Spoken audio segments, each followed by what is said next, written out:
Dans le Mac de la Santé aujourd'hui, nous sommes ravis d'accueillir Laurent Chardard. Bonjour. Bonjour. Merci d'avoir accepté notre invitation. Vous allez nous raconter votre histoire à la suite d'un accident de requin, d'une attaque de requin. Vous avez perdu votre bras et votre jambe, ce qui ne vous a pas empêché ensuite de devenir un très, très grand champion. On a hâte d'entendre votre histoire. Merci.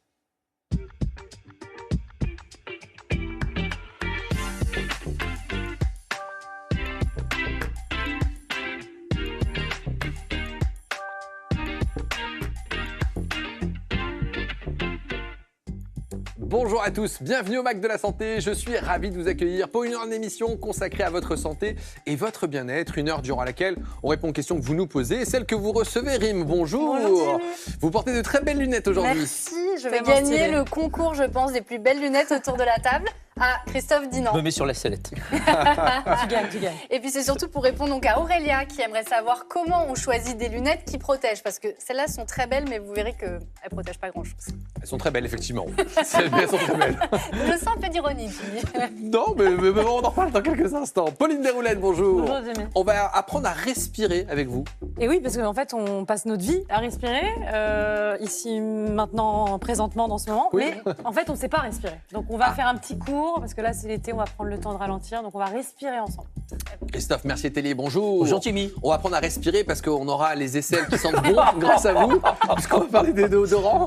Pchit ou gratte-gratte? Ah, c'est vrai qu'il y a deux écoles. Ah bah, il y a deux écoles, on verra. Est-ce que c'est mieux les uns par rapport aux autres? Tout à l'heure, avec de bonnes odeurs. Évidemment, le Mac de la Santé, c'est également du reportage. Et dans notre série Le Pouls de la France, nous irons dans le sud, du côté de Marseille, à la découverte d'une super initiative. Grâce à l'association Pain et Partage, des patients hospitalisés mangent du pain bio fabriqué par des personnes sans emploi. C'est à la fois bon et solidaire. Dans notre dossier du jour, nous allons nous intéresser à une maladie neurologique très invalidante, la sclérose en plaques. Quels en sont les symptômes et traitements? Comment vivre avec? Nous serons avec une médecin neurologue. Mais tout de suite, on accueille notre invité du jour.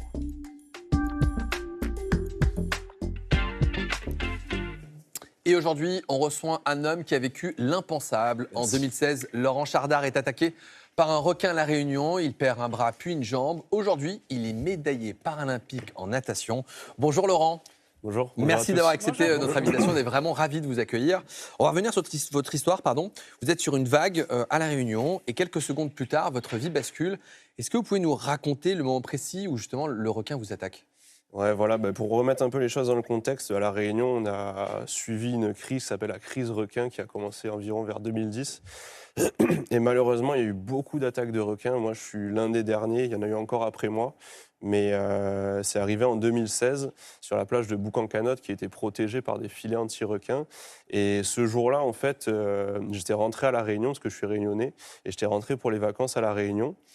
Et on m'avait dit, ouais, il y a les filets qui ont été installés, ils marchent et tout. Donc j'avais recommencé à surfer un peu dans ce dispositif qui avait très bien marché et tout. Et j'avais repris goût au surf à La Réunion. Et sauf qu'à ce moment-là, en fait, il y avait des vagues un peu grosses qui étaient rentrées, qui étaient rentrées. Et le matin même, en fait, j'étais allé surfer sur mon spot de prédilection qui est Étang Salé, qui n'est pas du tout protégé, mais que je connais très bien. Et en fait, je m'étais régalé, quoi. Et donc l'après-midi, je m'étais dit, bon, est-ce que j'avais envie de retourner surfer? Après, à Étang Salé, je me disais, à l'après-midi, c'est quand même plus dangereux. Dans le conscient collectif, on se dit, il y a potentiellement plus d'attaques de requins l'après-midi. Et donc, je m'étais dit, je vais aller sur un spot sécurisé. Et je suis allé à Boucancanotte, et en fait, il s'avère que les vagues étaient trop grosses, donc les filets étaient sous l'eau. En plus de ça, ils étaient déchirés. Le drapeau était rouge, mais nous, en tant que surfeurs, on ne regarde pas forcément les drapeaux parce qu'on regarde surtout les vagues. Donc, il y avait des belles vagues, je suis rentré à l'eau. Et malheureusement, je me suis attaqué au bras et à la jambe ce jour-là. Surtout que ça s'est fait en deux temps, puisque vous faites d'abord attaquer le bras droit. Vous voyez, vous sentez que vous perdez votre bras à ce moment-là? Ouais, exactement. En fait, je fais ma session de surf. Et au bout d'un moment, en fait, je prends une vague. Et il y a une zone en fait, où on attend les vagues. On est avec le groupe de surfeurs. Pardon. Et une fois qu'on a fini notre vague, on se retrouve un peu excentré du groupe de surfeurs. Et à ce moment-là, en fait, je rame pour remonter au pic. Et en fait, je mets mon bras droit dans l'eau. Et là, il y a une espèce de masse qui me prend le bras. Moi, je n'ai pas forcément vu de requin pendant mon attaque parce que c'était très rapide. Et en fait, cette masse, elle me prend le bras et elle m'attire au fond de l'eau. Et là, c'est les réflexes qui prennent le dessus. Donc moi, par réflexe, je tape le requin. Et en fait, je remonte sur ma planche et je constate, entre guillemets, les dégâts. J'avais plus du tout de bras. Et j'avais la main qui était quasiment coupée en deux. J'avais le pouce qui pendait un petit peu, quoi. Donc à ce moment-là, je préviens les autres surfeurs qu'il y a un requin. Tout le monde sort de l'eau. Mais moi, c'est là où ça a été un peu compliqué, c'est que pile au moment où je me fais attaquer, en fait, j'avais pris la première vague de la série, et il y avait encore une grosse vague qui rentrait. Et là, j'avais deux options, donc soit prendre cette vague et rentrer au bord, ou soit passer de l'autre côté et attendre les secours au large. Et en fait, j'avais peur qu'en prenant la vague qui arrivait, je me retrouve sans ma planche, sans mon bodyboard, et je ne savais pas si je pouvais à ce moment-là sortir de l'eau. Donc j'ai fait le choix d'aller au fond, et j'aurais pas imaginé qu'il serait revenu pour la jambe. Parce que le requin est revenu. Et du coup, il est revenu une deuxième fois, et ça s'est passé un peu de la même manière que la première fois. En fait, il a attrapé la jambe, et il m'a entraîné au fond de l'eau. Sur la jambe, en fait, j'ai senti je ne sais pas si c'est vraiment ce qui s'est passé, mais j'ai senti le requin un peu tourner, et le genou comme un peu je dis un peu pour atténuer un peu le truc, mais comme un peu se casser. Et ça m'a fait bien mal pour le coup. Et encore une fois, j'ai tapé le requin avec l'autre jambe, et je suis sorti de l'eau, et là, heureusement, il y a les secours qui sont arrivés. Et quand vous sortez de l'eau, vous nous avez dit, ou quand on prépare cette émission, quand les maîtres nageurs nous sortent de l'eau, vous n'avez pas forcément envie de vivre à ce moment-là, puisque vous avez compris. Ouais, forcément, ça c'est un moment difficile que j'essaye de raconter un peu moins, parce que c'est un côté négatif. Mais c'est sûr, quand on perd son bras droit, quand on perd sa jambe droite, moi, avant de me faire attaquer, je m'étais toujours dit, ouais, si je perds un bras, c'est compliqué.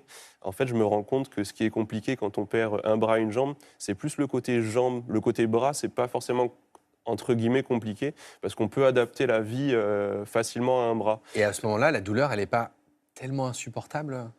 Si, enfin, supportable, si, parce que du coup, on est dans l'action, il y a l'adrénaline et tout, mais en fait, si, ça fait mal, pour le coup, pour la question, est-ce que ça fait mal ou pas, mais si, on sent la douleur, mais en fait, vu qu'on est dans l'action, moi, je sais que je pensais à autre chose, vraiment, c'était l'instinct qui prenait le dessus, et on pense pas forcément à la douleur, mais si, pour le coup, ça fait mal. On imagine.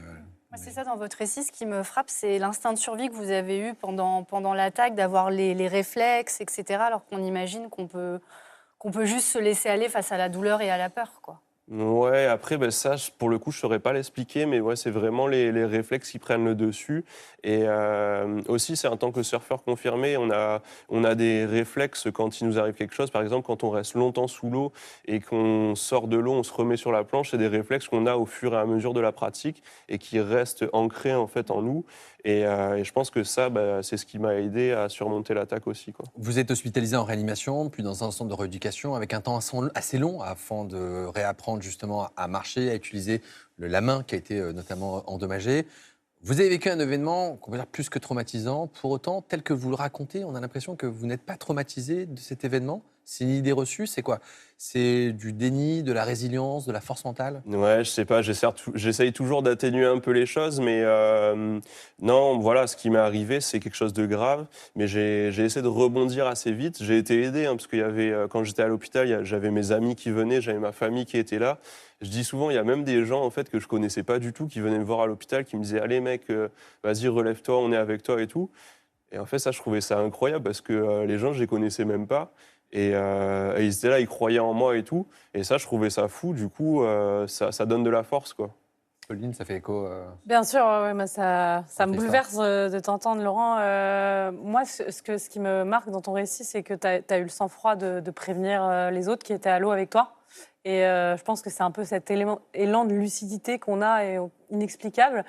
Quand tu es récupéré par les secours, tu te dis est-ce que j'ai envie de vivre dans cet état? Mais est-ce que tu te dis d'autres choses? Est-ce que ton esprit il part dans des projets? Est-ce que tout se mélange? Comment tu... Ouais, Je précise à nos téléspectateurs que vous connaissez, d'où le tutoiement.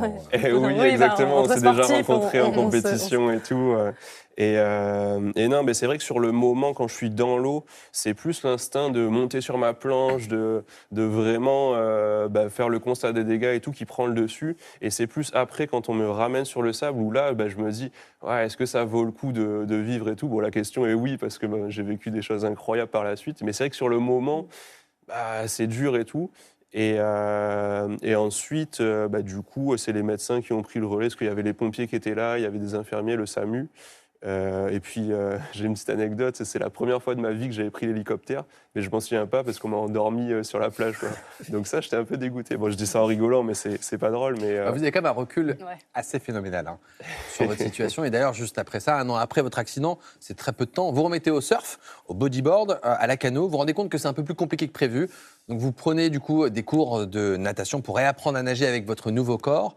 Et puis, vous participez aux Jeux paralympiques 2024 et vous revenez avec 2 médailles, bronze sur 50 mètres papillon et bronze sur le 100 mètres nage libre. On immense la fierté, vous représentez la France à ce moment-là. Ce moment, c'est quoi? C'est juste pour vous, c'est maladroit de dire une ce moment- revanche? Non, c'est une pour le coup, progression c'est pas du tout une revanche parce que avant Paris, il y avait eu Tokyo. Et Tokyo, c'était vraiment l'après-accident, le truc de faire du sport de haut niveau après un accident, c'était quand même incroyable. C'est une chance qui s'est ouverte à moi après mon accident. Et je l'ai prise. Et Tokyo, c'était pas facile parce que je finis 4e, c'est un peu la place compliquée. La médaille en chocolat. Mais ouais, c'est La ça. fameuse. Et c'est vrai qu'après Tokyo, j'étais déjà dans le haut niveau, mais après Tokyo, en fait, je suis vraiment rentré dans une autre dimension en me disant le sport, c'est bien, mais le sport de haut niveau, c'est différent. Faut mettre en place des choses, faut faire des choix et tout, qui vont mener vers les médailles. Et on n'est plus dans le sport amateur. Il faut garder un côté amateur sur le côté plaisir, sur le côté avoir envie d'y aller. Mais quand même, il faut garder ce côté professionnel Vous pour avez un mental atteindre quand ses même, objectifs, quoi. un mental hors du commun qui se travaille ou c'est votre nature qui est comme ça? Et moi, je dis beaucoup que, en fait, moi, ma force de mon accident, c'est que physiquement, j'ai changé, parce que forcément, j'ai perdu mon bras droit et ma jambe droite. Mais en fait, dans la tête, j'ai toujours été un peu comme ça, à vouloir tester beaucoup de choses, à être très curieux d'un peu tout. Et surtout, je me pose pas énormément de questions. Moi, je suis quelqu'un qui a tendance à foncer. À Et foncer puis, vers Los Angeles Ouais, totalement. Là, c'est parce qu'en fait, moi, je fais 4e à Tokyo, je fais 3e à Paris. Mais il faut savoir qu'avant ça, j'étais double champion du monde sur les 2 années précédentes. Donc Paris, je suis super content de mes résultats. Mais il y a ce petit côté à se dire est-ce que je peux aller chercher l'or c'est tout le on mal va qu'on vous tenter souhaite, ça, ouais. Laurent. Vraiment. L'or pour les Jeux de Los Angeles. Merci d'avoir accepté notre invitation et d'avoir raconté votre témoignage avec tant de force mentale. Merci Vraiment, à vous. merci, ça forge le respect. Merci. Je vous propose maintenant d'assister à un exercice militaire exceptionnel sur le camp de Coët-Quidan, près de Rennes. Notre équipe a suivi un chirurgien qui est également parachutiste. Il exerce au sein d'une antenne de réanimation et de chirurgie de sauvetage. Portrait de ce médecin hors du commun avec Caroline Dieudonné, Guillaume Biraud, Ilana Zenkot. Nous sommes au cœur d'un exercice militaire de grande ampleur. 1 millier de soldats sur le terrain. Au 4e jour de combat, les soignants sont confrontés à un afflux massif de blessés. Certains, touchés par balle, doivent être opérés en urgence. Ces 5 patients sont transportés vers une antenne chirurgicale. Pour le moment, il y a les moins graves là-bas, les plus graves ici, et ensuite on va décider d'un ordre de passage au bloc. Le médecin en chef Pierre-Marie, 41 ans, est chirurgien digestif. On ne peut pas avoir un anesthésiste, un chirurgien et un urgentiste pour chacun des 5 en même temps. Donc il faut qu'on priorise. C'est ce qu'on appelle le triage. On priorise les blessés, on voit qui a besoin de nous en urgence. C'est bon pour vous l'anesthésie? On attend votre feu vert pour induire le patient. Ok. Avec 2 autres chirurgiens, un orthopédiste et un ORL, il enchaîne les simulations d'intervention sous cette tente montée en quelques heures. Chaque cas se veut réaliste. Un patient gravissime avec une hémorragie non contrôlable. Kétamine 125 mg. Kétamine 125 mg. Il faut non seulement qu'on aille vite, avec des moyens préopératoires limités, c'est-à-dire qu'en France, on lui aurait fait un scanner avant. On saurait ce qui se passe et où ça se passe. Là, on ne le sait pas. Donc il va falloir d'abord qu'on contrôle le saignement et ensuite qu'on aille explorer, voir ce qui saigne. En jeu, stabiliser le patient, souvent polytraumatisé, dans des conditions d'hygiène sommaires. Potentiellement, on ne va pas faire l'opération idéale. On peut être amené à faire des opérations partielles pour pouvoir se libérer, pour opérer d'autres blessés. Et dans les cas les plus extrêmes, pour des blessés pour lesquels on n'a pas les moyens chirurgicaux, on peut être amené à ne pas les opérer et à dire que le cas est dépassé. C'est arrivé au Sahel, c'est des choix qui sont difficiles. C'est toujours le choix d'une équipe. Des décisions marquantes, propres à la médecine de guerre. Ça va, ça saigne pas trop. Dans 2 minutes, on est sur la trachée.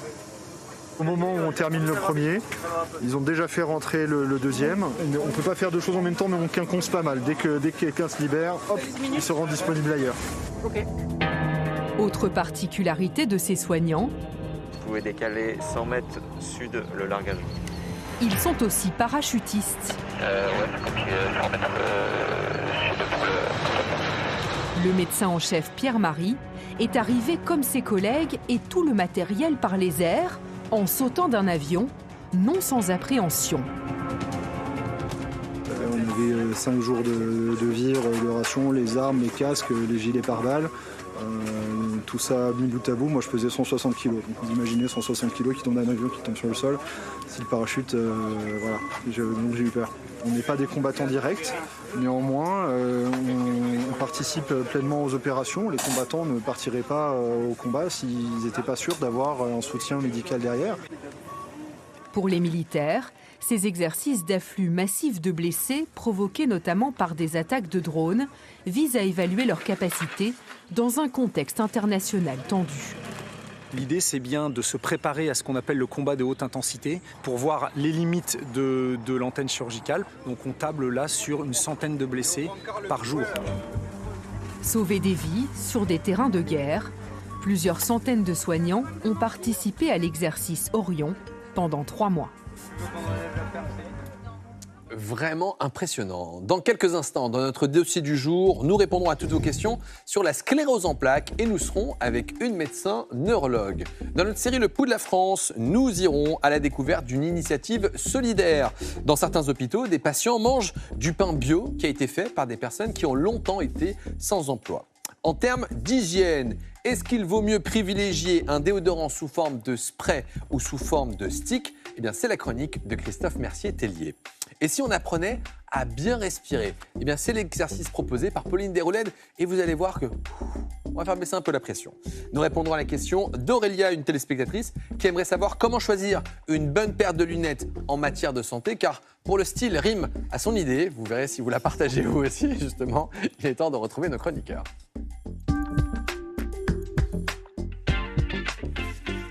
Christophe, on s'attaque à un geste du quotidien qu'on fait tous ou presque tous les jours, mettre du déodorant. Et là, il y a un peu 2 écoles. La version spray et la version stick. Est-ce que ça change quelque chose en matière d'hygiène ? Figurez-vous que non. Pour une fois. C'est pas vrai. Bah ouais, absolument.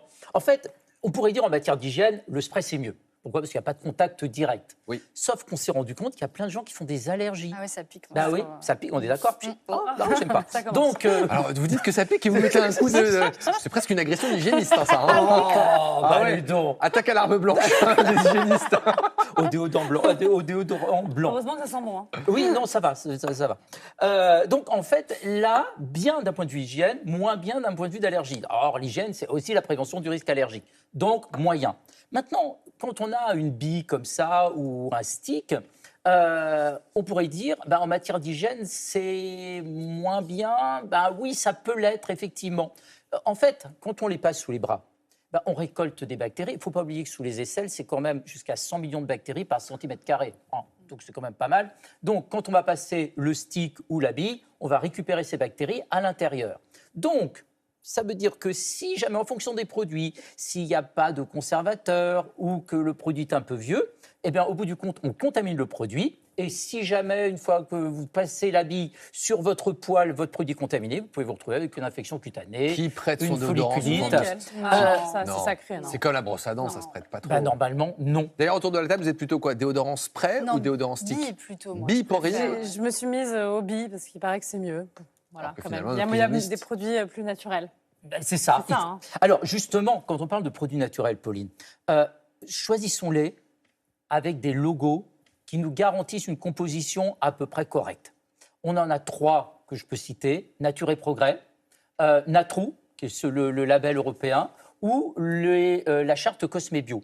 Ça veut dire que dans ces produits-là, avec ces labels-là, on va dire qu'il y a un certain nombre de produits qui sont suspectés d'être plus ou moins dangereux, qui sont interdits.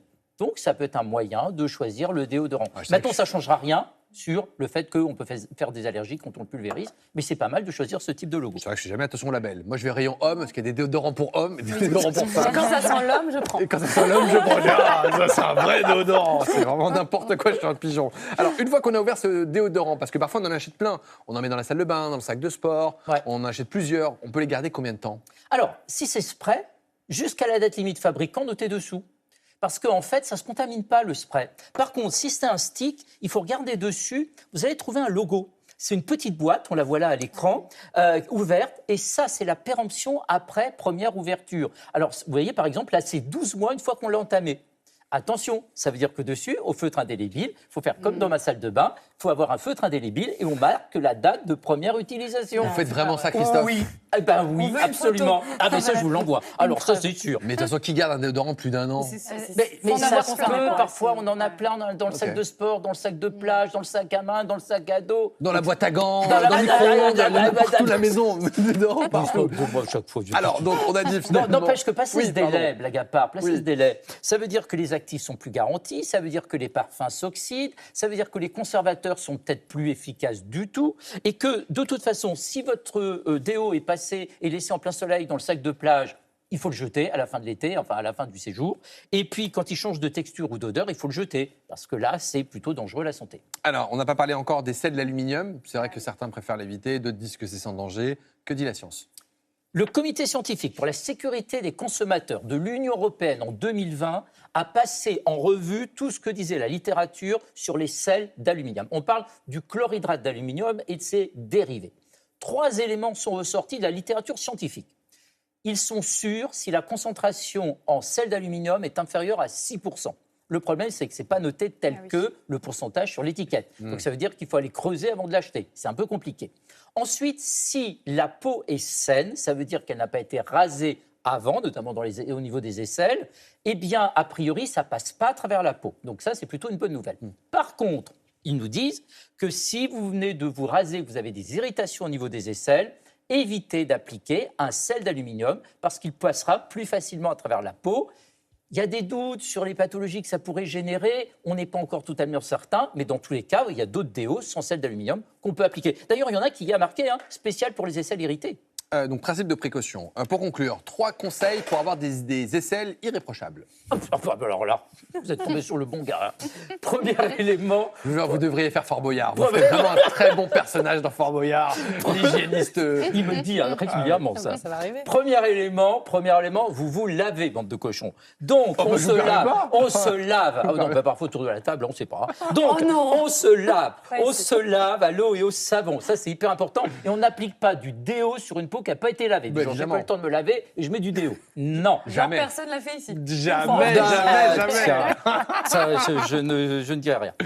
Deuxième élément, sécher. Les bactéries adorent l'humidité. Une bactérie en donne 2 en 20 minutes. À partir d'une bactérie, on en a 1 milliard en 10 heures. Et c'est elles qui pètent. C'est elles qui produisent des gaz. Donc, il faut vous sécher la peau. Et troisième élément, oui, on peut appliquer du déo dans la semaine, mais n'en appliquez pas le soir. Et puis, le week-end, laissez votre peau respirer, parce que la transpiration, c'est un moyen d'élimination du corps. N'oubliez pas que votre santé dépend. Absolument. Merci beaucoup, Christophe. Et tout de suite, on retrouve Pauline Desroulèdes.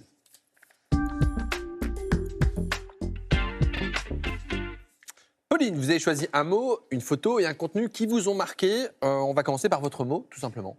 Eh bien, le mot de la semaine, c'est respirer. Voilà, c'est l'été, vous allez peut-être pouvoir profiter de la montagne, de la plage, et c'est l'occasion de pouvoir respirer, parce qu'on passe notre vie à respirer, là on respire, mais on n'y pense jamais vraiment, et pourtant c'est un outil surpuissant. Oui, parce que c'est vrai que respirer, c'est automatique, mais ça doit s'apprendre. Quand on est très stressé, on respire très vite, ça baisse le dioxyde de carbone, et ça, c'est source de stress. À l'inverse, quand on prend le temps de respirer, la tension artérielle diminue, le cœur ralentit, et donc forcément, l'esprit s'apaise. Vous devriez tenter médecine, Julie. Franchement, c'était très clair. Je n'aurais pas dit mieux. Alors, pas besoin de technique compliquée. On va le faire ensemble. Vous prenez 3 minutes. On ne va pas prendre 3 minutes ici, mais vous inspirez profondément par le nez. Vous bloquez en haut. Je ne peux pas le faire parce que je parle. Voilà. Et ensuite, on vient expirer. Et ça, vous le faites plusieurs fois pendant 3 minutes. Et en fait, ça va activer le système nerveux, ça va faire baisser la tension et c'est juste incroyable. Personnellement, moi, je respirais pas. J'étais toujours en apnée dans ma vie. J'ai dû m'y mettre dans le cadre de mon sport, pour avant faire baisser la pression, pendant mes matchs aussi faire baisser la pression, récupérer de l'énergie et après pour décompresser. Et c'est vrai que ça marche, c'est incroyable. On retrouve de l'énergie, de la lucidité. Et en fait, de prendre le temps de ralentir pour respirer, au début, ça peut coûter, mais en fait, c'est gagner du temps. C'est vrai que ça paraît trivial, mais en réalité, ça fait partie de ce qu'on appelle la cohérence cardiaque. Et donc, à la maison, vous pouvez prendre le temps de faire ces exercices de respiration. Une inspiration profonde, vous maintenez quelques secondes et vous expirez. Les gens sont mieux. Le message est passé. Maintenant, on va pouvoir parler de votre photo, Pauline. Ma photo, c'est celle d'une grande dame que j'apprécie beaucoup, qui s'appelle Annette Kellerman. Alors, vous ne la connaissez peut-être pas, mais c'est une nageuse australienne qui a été actrice et surtout, ça a été une pionnière du XXe siècle parce qu'elle a révolutionné la place des femmes dans le sport, mais aussi parce qu'elle a cassé les codes sociaux, sportifs, esthétiques à l'époque. Alors, enfant, Annette, elle marchait presque pas. Elle avait des problèmes de santé. Elle était atteinte de graves problèmes aux jambes. Elle a dû porter des attelles pendant des années. Et c'est dans l'eau qu'elle va se reconstruire, nager pour se renforcer, pour se libérer. Et très vite, elle va aller beaucoup plus loin. Ça ne lui suffit pas. À cette époque, vous ne le savez peut-être pas, mais les femmes, elles se baignaient habillées. Voilà. Et Annette, en fait, elle ose le maillot, une pièce, donc ce qui est une grande révolution. Parce que c'est vrai qu'on se dit évidemment que pour nager, on est plus à l'aise dans un maillot de bain, une pièce, mais sauf qu'à l'époque, ça ne se passait pas vraiment comme ça. Hein. Alors, absolument pas. Ça nous paraît évident aujourd'hui, mais c'était vraiment choquant et ça dérangeait à l'époque. Et Annette Kellerman, elle tient bon et son combat, c'est pas seulement un vêtement, c'est le droit des femmes à disposer de leur corps comme elles l'entendent, à bouger, à faire du sport, à respirer. Et grâce à elle, le regard commence déjà à changer. Donc le maillot une pièce, il finit par être accepté et ça devient la norme. Alors comme quoi parfois ce sont les plus grands obstacles qui donnent naissance aux plus grandes libertés. Donc merci Annette K. On termine avec une nouvelle réalité avec laquelle le sport est obligé de composer, de s'adapter. C'est la chaleur. La chaleur, oui. Alors, j'ai trouvé ce contenu. C'est quelque chose qui nous concerne dans le tennis. On se souvient pendant les Jeux de Tokyo en 2020 du joueur de tennis Daniil Medvedev qui avait été accablé par la chaleur. Et il avait d'ailleurs interpellé l'arbitre pendant son match en disant « Je peux finir le match, mais je peux aussi mourir. Si je meurs, est-ce que vous serez responsable ?» Et c'est vrai que cette séquence, elle avait été énormément commentée sur les réseaux. Même chose pour Novak Djokovic, qu'on ne présente plus, au dernier Master 1000 de Shanghai, qui s'était écroulé à cause de la chaleur. On le voit sur ces photos, c'est quand même juste un match de tennis. Ça vous est déjà arrivé, vous, Pauline, de souffrir de la chaleur ? Alors oui, nous, on a l'habitude de jouer sous des températures quand même assez importantes, avec beaucoup d'humidité. Je pense notamment à l'Open d'Australie. Moi, je sais qu'une année, alors nous, ils considèrent qu'on est un public vulnérable, vu qu'on joue en fauteuil. Donc c'est vrai que nous, les matchs étaient déjà arrêtés quand il y avait des trop grosses chaleurs. Et j'ai connu effectivement des journées où le seuil de chaleur était totalement explosé et qu'on n'a pas pu jouer. Et là, ça va devenir le cas pour l'ensemble de tous les joueurs. Il y a un protocole pour les grosses chaleurs et les joueurs pourront prendre des pauses fraîcheur, donc pour s'hydrater, prendre une douche, récupérer, respirer. Parce que, en fait, si ça devient trop dangereux, le match sera tout simplement arrêté. Et on le verra aussi au sens plus large dans un autre sport, lors de la prochaine Coupe du Monde qui va bientôt démarrer, avec des pauses fraîcheur, qui auront 3 minutes en plein match, une dans chaque mi-temps. Là encore, pour permettre aux joueurs de récupérer, parce qu'évidemment, il ne faut pas que la performance se fasse au détriment de la santé. C'est vrai que c'est indispensable et ça permettra aux annonceurs de mettre de la publicité également. Au passage. Et de nous couper le délire du match avant la mi-temps. Mais ce sera pour la santé des joueurs et on sera bien contents. Merci beaucoup, Pauline. Et tout de suite, on prend le pouls de la France, direction Marseille.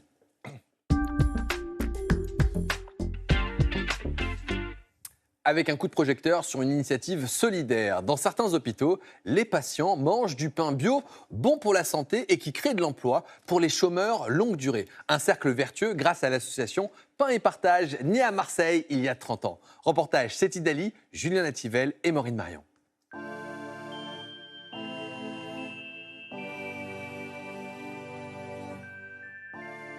À l'heure où les Marseillais s'éveillent, d'autres s'apprêtent à finir une course effrénée. Il ne reste plus que quelques heures à ces boulangers pour livrer leurs 7000 pains quotidiens. On met l'eau, le levain, et après on mettra le sel et la levure. C'est tout, ni plus ni moins. Ce pain bio, sans additifs, sans gluten, a sauvé Nasser d'un accident de la vie. Il y a 4 ans, sa petite boulangerie familiale n'a pas résisté à la Covid. Nasser s'est retrouvé sur le carreau, sans emploi, à 51 ans. Jusqu'au jour où il décroche un contrat en insertion dans cette boulangerie. Déjà, j'ai plus les responsabilités d'un patron lambda. Ça m'aide à me reconstruire dans ma vie et à tremper avec moi-même en harmonie, en faisant le métier que j'aime et être au sein d'une équipe qui fait le métier que j'aime. Donc voilà, c'est tout ce qui me suit. Et voilà. Et on la laisse se reposer. Comme Nasser, tous arrivent ici après un parcours jalonné d'échecs professionnels, de ruptures familiales, de migration. Ils sont 40 salariés en contrat d'insertion à se relayer à l'atelier. Et la plupart voient un pétrin pour la première fois de leur vie. On va tourner un peu. La pâte, il a un peu de... Gabriela est roumaine. Elle a eu un coup de cœur pour ce métier qui lui a apporté une vie sociale, un diplôme et une maîtrise de la langue française. Ça me plaît tout. Les collègues, l'atmosphère, c'est l'ambiance. Qu'est-ce que je fais là? J'aime tout. Tout. Je viens ici avec plaisir. Celui qui veille au grain, c'est lui, Salah. Il n'est pas boulanger de formation, mais éducateur de rue. Voilà 26 ans qu'il forme et accompagne des centaines de femmes et d'hommes vers le retour à l'emploi. Comme avec le pain, sa mission exige du temps et de la rigueur. Nous, on essaie de les remettre dans le bain. Apprendre un métier, mais leur apprendre aussi de reprendre les gestes, du lever, l'hygiène, la recherche d'emploi, les entretiens, savoir se tenir, savoir parler. Non, il était un petit peu, il est là. Tu mets OK, ça c'est bon. Le pain, c'est un produit noble. Il va vous ouvrir des portes. Il va vous remettre sur le chemin du travail. Il rajoute 2 minutes, allez, 2 minutes et c'est bon. Si j'arrive à sauver une personne sur 5, j'ai fait mon boulot, voilà. Mais la plus grande fierté de ces apprentis boulangers, c'est de faire un pain bon pour la santé. 2 caisses, c'est suffisant. Gabriela, attention, c'est chaud. Hein. Parce qu'il est au levain et sans additifs, ce pain a séduit 3/4 des cantines scolaires. Et depuis peu, les hôpitaux de la région, comme ici, à Aix-en-Provence. Normalement, il y a un repas diabétique. 8, on peut? Oui, elle a dit c'est bon. C'est l'heure du repas. Sur le plateau, le pain attire les premiers regards. C'est lui que l'on déguste en priorité. Bonjour. Tenez, bon appétit. Merci. Ah ben, on va goûter ce joli pain. Moi, j'adore le pain. Je suis française. Suzanne peut se faire plaisir. À l'opposé des pains industriels et trop sucrés, celui-ci ne risque pas d'être un danger pour son diabète. Le pain blanc, il n'est pas très bon. La glycémie, elle monte très vite avec. Il faut surveiller. Tout le temps.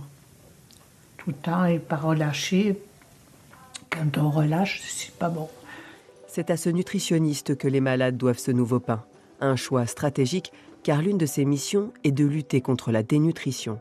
Elle concerne 30% des malades hospitalisés. Bonjour. Voilà pour vous. Merci. Bon appétit. Merci.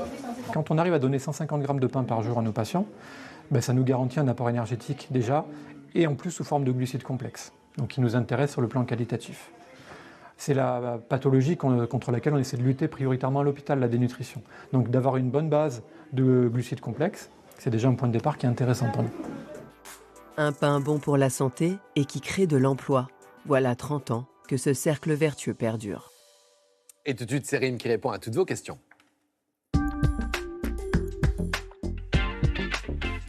Et donc la question d'Aurélia aujourd'hui, quels sont les critères pour bien choisir des lunettes de soleil qui protègent les yeux, mais surtout le côté mode? Non, je me suis trompée d'émission. Non, mais c'est l'accessoire indispensable de l'été, mais au-delà du côté mode ou style, il y a bien sûr un impact sur la santé. Alors vous, qu'est-ce qui vous a fait choisir vos belles lunettes de soleil? Christophe. Être à ma vue, déjà, parce que sinon je vois rien. Et puis une petite fantaisie. J'aime bien le jaune, là, c'est pas mal. Très discret. Très discret. Moi, c'est le style, je vais être honnête. Ouais. Après, je ne peux pas mettre n'importe quoi non plus, parce que j'ai les yeux clairs, donc il faut les protéger. Mais sobre, un peu passe-partout. Moi, un peu plus discret que Jimmy. Moi, c'est le prix. Je prends des lunettes pas chères parce que je les perds tout le temps. C'est comme ça, je m'en fiche de les perdre. Celles-ci, elles m'ont coûté 40 €, elles sont très bien. Et puis, si je les perds, il y a pire dans la vie. Parfait. Alors, le docteur Violaine Alou, qui est ophtalmologue, m'a expliqué que mal les choisir ou ne pas les porter, ça laisse passer donc les UV directement dans nos yeux. Ça risque d'accélérer le vieillissement de l'œil. Ça peut conduire à des cataractes plus précoces. Et le soleil, c'est aussi un facteur démontré de DMLA, dégénérescence maculaire liée à l'âge. Et puis pour les enfants, c'est aussi très important de leur faire porter au plus tôt. Rim, c'est vraiment vos lunettes, ça, pour le coup? Non, c'est pas mes lunettes, ce sont celles-ci. Voilà, montrez-nous vos lunettes. Voilà. Oui, on préfère les elles sont stylées. Elles sont pas mal aussi. Hein. Les deux sont pas mal, je vais alterner. Alors, on va parler notamment des fausses idées qui circulent justement autour des lunettes. Oui, par exemple, une idée reçue, c'est que des lunettes très foncées protègent mieux nos yeux. Alors ça, c'est un mensonge. Hein. En réalité, ça dépend du filtre de la lunette et il y a différents niveaux de protection contre la luminosité. Vous avez donc 4 catégories. Il y a la catégorie 0,1, c'est pour une faible luminosité. La 2, une luminosité moyenne. 3, c'est moyenne plus, c'est la plus vendue parce qu'en réalité, ça va pour la ville, pour la plage et pour le sport. Et catégorie 3, c'est pour les conditions extrêmes, mer et montagne. Ah ouais, moi j'ai catégorie 3. J'avais ça à la montagne. 3, c'est parfait. 40 €, je suis très content.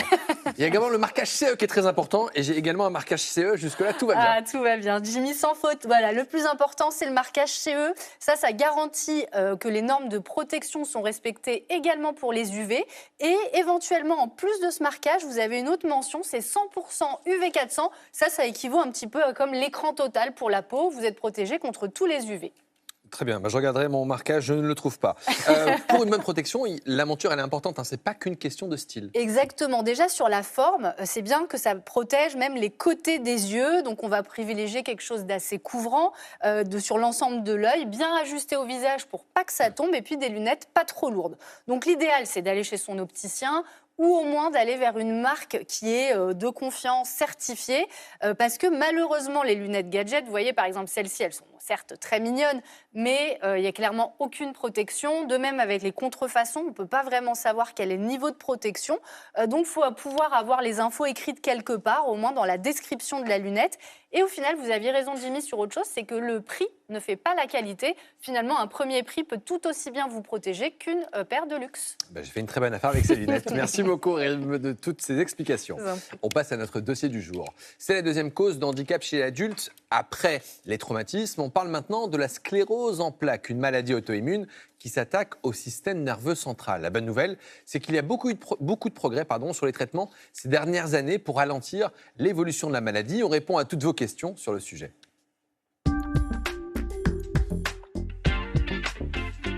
Et nous sommes ravis d'accueillir le professeur Céline Louapre. Bonjour. Bonjour. Vous êtes médecin neurologue à l'hôpital de la Pitié-Salpêtrière, c'est à Paris, c'est la PHP, et chercheur à l'Institut du cerveau. On a reçu plein de questions autour de la sclérose en plaques, et je vous propose qu'on attaque dans le vif du sujet.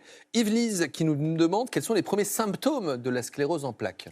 Alors les premiers symptômes, ils sont variables parce qu'ils vont dépendre de la région qui est touchée dans le système nerveux central. C'est une maladie qui peut toucher le cerveau, les nerfs optiques, le tronc cérébral, le cervelet qui sert à l'équilibre et la moelle épinière. Donc ça peut être des symptômes moteurs, des problèmes de mobilité, des troubles de la marche par exemple, des symptômes sensitifs, ça peut être une baisse de vue, une vision double ou des troubles de l'équilibre globalement. Alors justement, vous expliquez ce qu'il se passe dans le cerveau d'un patient atteint de la sclérose en plaques pour mieux comprendre à la fois les symptômes et ensuite les traitements. Dans le cerveau, vous avez des neurones. Le long de ces neurones, vous avez un prolongement qu'on appelle l'axone. Et autour de cet axone, vous avez une gaine qu'on appelle la gaine de myéline. Cette gaine de myéline, elle sert à protéger, à transmettre l'information.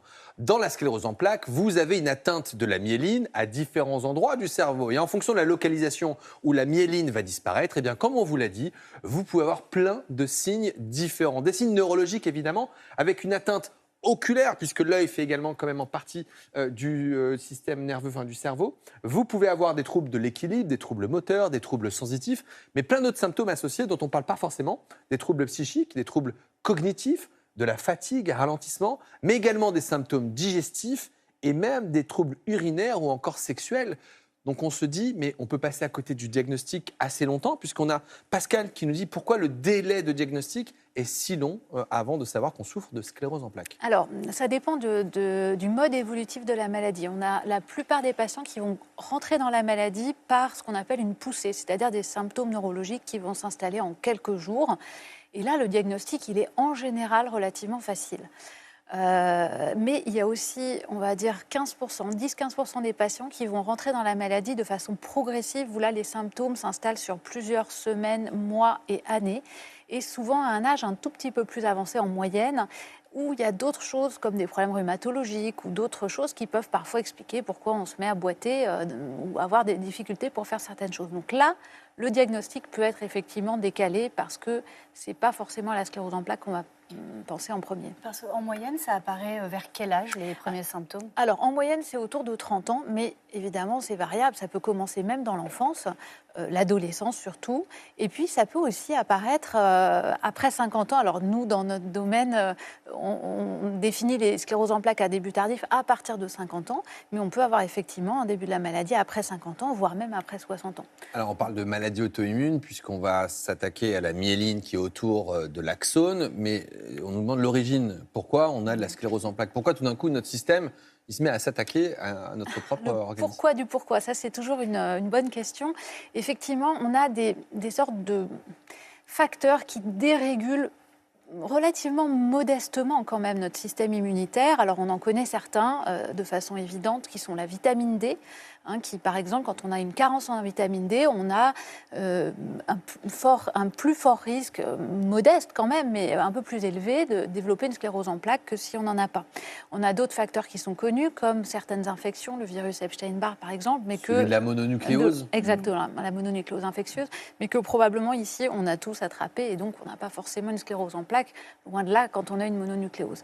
Et puis, les facteurs génétiques qui sont aussi bien connus et importants, qui augmente légèrement le risque que notre système immunitaire soit un petit peu plus actif. Donc je dirais que c'est une combinaison de facteurs qui, l'un pris isolément, ne va pas changer grand-chose, mais en accumulant un petit peu ces facteurs de risque, on peut déclencher la maladie.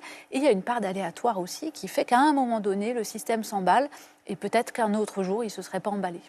Dans la population, c'est une pathologie actuellement qui est stable sur les 10-20 dernières années ou en augmentation? Ah, ça c'est une très bonne question. Alors, si on regarde le nombre de nouveaux cas chaque année, c'est extrêmement stable. On l'a regardé à partir des données de la Sécurité sociale, puisque c'est une maladie qui est prise en charge à 100%, donc on a une déclaration, on va dire, quasiment exhaustive de la maladie. Le nombre de nouveaux cas, il est autour de 5000 cas par an depuis les 15 dernières années. Par contre, le nombre de patients augmente puisque la prise en charge des patients fait qu'on vit plus longtemps et mieux avec cette maladie. Et donc, on a plus de patients qu'auparavant, mais pas plus de nouveaux cas. On nous demande pourquoi les symptômes s'amplifient pendant les périodes de stress. C'est Florentina. Elle ne nous demande pas si ça s'amplifie, on nous demande pourquoi. Sous-entendant, le stress peut favoriser des poussées? Alors, le stress en soi peut, on va dire effectivement, aggraver peut-être les symptômes, favoriser les poussées. On n'a pas réussi à le démontrer, mais c'est quand même quelque chose qu'on peut retrouver parfois dans l'interrogatoire des patients. C'est compliqué à évaluer de façon vraiment scientifique le niveau de stress. Par contre, ça, c'est pas très spécifique, mais quand on a un stress, on va ressentir de façon un peu générale tout un tas de petits symptômes, que ce soit des douleurs ou d'autres choses. Voilà, c'est pas spécifique. Pour ce qui est du diagnostic, on a les symptômes, il n'y a pas de marqueur sanguin, on fait des examens d'imagerie? Oui, exactement. C'est l'IRM cérébral et l'IRM de la moelle épinière qui apportent tous les éléments du diagnostic. On peut être amené à compléter, on le fait la plupart du temps par des examens biologiques, là ça va être la ponction lombaire, mais c'est plus pour éliminer d'autres diagnostics et voilà, pour chercher quelques marqueurs, mais l'IRM c'est vraiment l'examen de base. On a reçu plein de questions à propos des traitements, on va y répondre dans quelques instants, mais tout d'abord un reportage. Comment vit-on au quotidien avec une sclérose en plaques? C'est ce que vous allez voir avec Gwenaëlle Bancarel. Elle a 49 ans et elle a trouvé dans le théâtre son refuge pour s'évader. Reportage Sybille de Barthez, Arnaud Fora, Kevin Laperrière. Tu n'es pas une actrice, tu es une personne normale qui vient acheter une baguette dans une boulangerie. Allez. Jouer un rôle pour mieux se trouver. Après des années de scène amateur, Gwenaëlle a tout quitté pour devenir comédienne. Une baguette! Oui, c'est ça, une baguette. J'ai dit à Charlotte que je voulais bien remonter sur scène après 4 ans d'absence pour jouer avec elle, être que deux et être du coup moins fatiguée par rapport aux répétitions. À 49 ans, Gwenaëlle vit avec une sclérose en plaques. Cette maladie auto-immune affecte le système nerveux central et entraîne des perturbations cognitives, motrices ou encore visuelles. Ces symptômes ont bouleversé la vie de Gwenaëlle il y a 5 ans. J'ai organisé l'anniversaire des 6 ans de ma fille et c'est exactement quand les parents sont venus chercher leurs enfants à la fin de l'anniversaire. Quand j'ai ouvert la porte, j'ai vu 2 visages, donc ça m'a troublée. Je me suis dit, oui, je suis fatiguée, mais en fait ça a persisté de manière inquiétante et du coup j'ai dû aller consulter. Gwenaëlle passe une première IRM. Elle n'a jamais pu oublier la réaction de la radiologue. Elle me voit rentrer, elle me dit « Vous êtes Madame Bancarel ?» Je dis « Bah oui ». Et là, elle fait une mine très très bizarre. Et elle me fait Et elle n'arrive pas à se retenir, elle me dit, je croyais voir une personne de 70 ans. Et là, je me dis, alors là, il y a un truc bizarre. Les médecins lui font passer une batterie de tests. 4 mois plus tard, le diagnostic tombe. Gwenaëlle doit apprendre à vivre avec la maladie. Les difficultés que j'ai aujourd'hui au quotidien, c'est vraiment cognitif. Donc, trouver mes mots, m'organiser. Je ne peux plus faire comme je faisais avant, plein de choses à la fois. C'est une chose après l'autre. En fait, quand je dis je peux plus, je peux plus.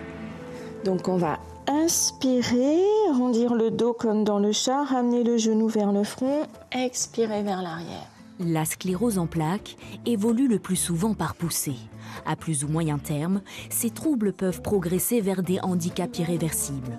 Pour soulager ces symptômes et améliorer sa qualité de vie, Gwenaëlle pratique le yoga. Ça va à la fois entretenir la souplesse, ça bénéficie à tout le corps.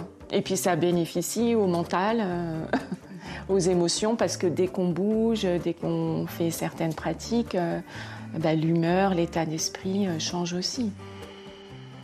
Quand je sors d'un cours, du cours de mardi, je suis apaisée, je me sens légère. Donc c'est important pour moi de ce que ça m'apporte au quotidien. Bon, regarde, on échange de rôle. Tu fais la boulangère. Vas-y. Le refuge de Gwenaëlle, c'est avant tout sa passion d'enfance, le théâtre. Depuis l'annonce du diagnostic, elle dédie sa vie à la scène. Là, j'ai l'adrénaline à fond, mais effectivement, dès que je vais m'asseoir, après, il faudra plus me demander des trucs trop compliqués, quoi. Avec son spectacle, Gwenaëlle espère conquérir Avignon et inspirer d'autres patients.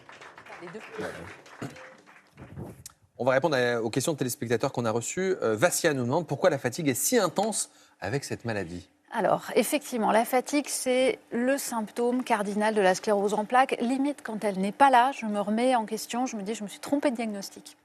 Ah oui, c'est vraiment 100% quasiment des patients.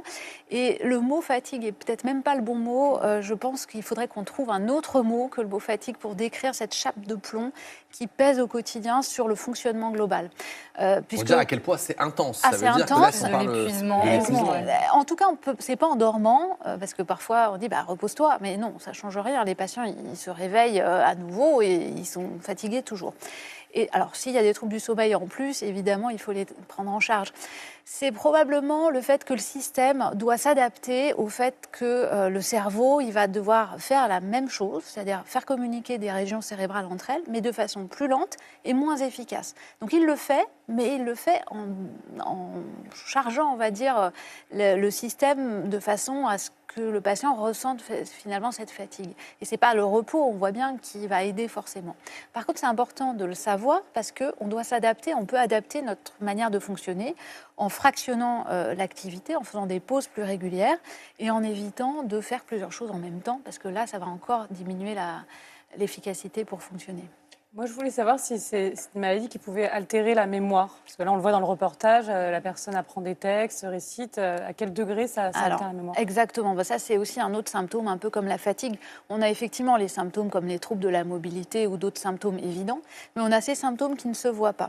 Alors, les problèmes de la mémoire, c'est justement pas exactement la mémoire, c'est surtout celui du rappel. C'est-à-dire d'aller chercher l'information. Mais si on laisse le temps au patient, dans la grande majorité des cas, suffisamment de temps pour apprendre, eh bien, la mémorisation elle-même va se faire. Par contre, pour aller chercher l'information, il va falloir indicer ou trouver des indices pour aller la chercher. Donc, une fois qu'on a compris ces stratégies, on arrive à mieux fonctionner avec. L'autre chose, vraiment, je le disais juste à l'instant, c'est vraiment de ne pas faire deux choses en même temps et donc de ne pas être plusieurs à parler en même temps à un patient ou alors d'avoir le mail qui pop, par exemple, de façon impromptue. L'attention va tout de suite... Professeur, il nous reste moins de 2 minutes 30 d'émission et on a encore plein de questions auxquelles on aimerait répondre. Donc, s'il est possible d'avoir des réponses les plus concises possibles. Béatrice nous dit comment combattre la spasticité et la perte d'équilibre qui font partie des symptômes dans la maladie. Est-ce qu'il y a des médicaments ciblés pour ça ? Alors la spasticité, ça va être combattu surtout avec les C'est le fait étirements. d'être rigide, d'avoir la tout à fait. spasticité dans La les membres. spasticité, c'est le mot raideur, on va dire, mais un peu élastique. Ça va être surtout la mobilisation avec les étirements qu'il faut faire auprès de son kiné et soi-même surtout. Et puis, il y a des médicaments. Les pertes d'équilibre, ça se travaille aussi avec la rééducation, mais avec un soutien qui va être encore plus important, on va dire. Et il n'y a pas de médicaments spécifiques pour l'équilibre, il y en a pour la spasticité. Vous parlez de mobilité de kiné. Est-ce que l'activité physique est reconnue efficace pour lutter contre la sclérose en plaques? Bien sûr, parce que l'activité physique, elle va augmenter l'endurance. Ça, c'est pas non plus très spécifique, mais si on part d'un niveau d'endurance plus élevé, on sera plus à même de lutter contre les symptômes de la maladie. Mais on est fatigué et on doit quand même faire de l'activité physique qui est censée nous aider, mais qui est fatigante. Ah oui, alors la fatigue n'est pas complètement corrélée à l'activité physique et même au contraire, comme elle permet d'augmenter l'endurance, finalement, pour un même niveau d'effort, on va se retrouver moins fatigué. Donc finalement, on rentre dans son... Où en est la recherche concernant les traitements? C'est Pascal qui nous pose cette question. Et on a vu cette étude d'un médicament, le Bavizan, qui n'est plus commercialisé pour l'instant, enfin en tout cas qu'on n'utilise pas en France, notamment pour traiter les troubles de l'attention, qui pourrait être intéressant dans la sclérose en plaques? Alors, effectivement, dans la sclérose en plaques, on a surtout des médicaments qui vont cibler le système immunitaire pour empêcher les poussées, globalement. Et donc, c'est bien parce que moins on a d'attaques, moins on aura à réparer. Mais effectivement, à l'heure actuelle, on n'a pas de médicaments qui permettent de réparer le système nerveux, que ce soit la gaine de myéline, comme vous montriez en jaune, ou les axones. Et on a pu faire des recherches qui ont permis d'identifier des molécules qui favorisent la réparation. Le Bavizan en fait partie, mais effectivement, c'est une molécule qui actuellement n'est plus utilisée, plus fabriquée, donc ça reste un peu compliqué à évaluer chez l'homme. Mais d'autres molécules de la même classe vont être très probablement testées, on l'espère, dans les prochains mois ou années. Quand on dit tester, c'est que pour l'instant, c'est que dans des modèles animaux, on n'est pas chez l'homme. Alors, pour le Bavizan, oui, mais pour les essais cliniques, c'est une classe de molécules qu'on connaît et qui est connue. C'est un antagoniste des récepteurs de l'histamine, donc voilà, et donc ça bouge quand même la recherche en matière de sclérose en plaques. Alors, en tout cas, on est très porté sur la question et effectivement, on travaille beaucoup sur la prévention du handicap en permettant de réparer le plus tôt possible pour empêcher les dommages du système nerveux. On fait un petit retour sur le diagnostic. Est-ce que ça peut être confondu, la sclérose en plaques avec le Covid long?